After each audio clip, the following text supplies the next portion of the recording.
মানে ইনিশিয়াল স্টেটমেন্টের পরে আমি যেই কথাটা বলতে চাই যে আজকে যেই সময়ে আমরা আজকে আছি, এই জুলাই মাস একটা বিশেষ তাৎপর্য এখানে এখানে বহন করে।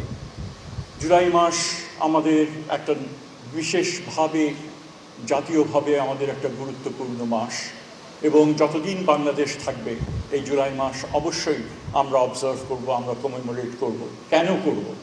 কারণ এই জুলাই মাস কমেমোরেট করব এই কারণে যে গতকাল একটা অনুষ্ঠানে চিফ অ্যাডভাইজার যেটা বলেছেন, আমরা জাতি হিসেবে আমরা পুনর্জন্ম লাভ করেছি, জাতি হিসেবে আমরা পুনর্জন্ম লাভ করেছি।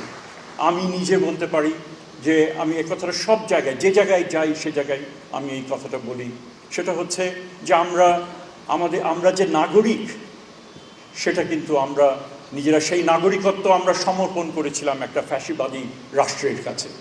আমরা নাগরিক বললে কিছু অধিকার সম্পন্ন ব্যক্তি হতে পারত, এবার অধিকার তার থাকে না, আমরা সেখানে প্রজা হয়েছিলাম, এবং কখনো ভাবিনি আমাদের জীবদ্দশাতে তার থেকে আমাদের উত্তরণ ঘটবে। আমরা মোটামুটিভাবে নিজেদেরকে রিজাইন করেছিলাম to the fact that here is a dispensation, যেখানে there is nothing that we can do.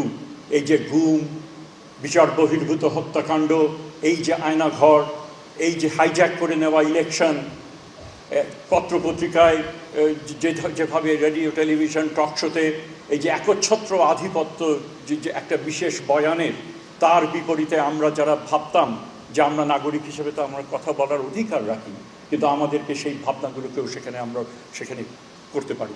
কাজে আমরা মোটামুটিভাবে আমাদের প্রজন্ম এটুকু বলতে পারি যে we resign two the fact যে এর থেকে বোধহয় পরিত্রাণ আমাদের হবে না, বাট হয়েছে, এবং সেই কারণেই সেই পুনর্জন্মের কথা বলা হচ্ছে। এবং এই পুনর্জন্ম কারা দিয়েছে? এই তোমরা দিয়েছো, তরুণরা দিয়েছো।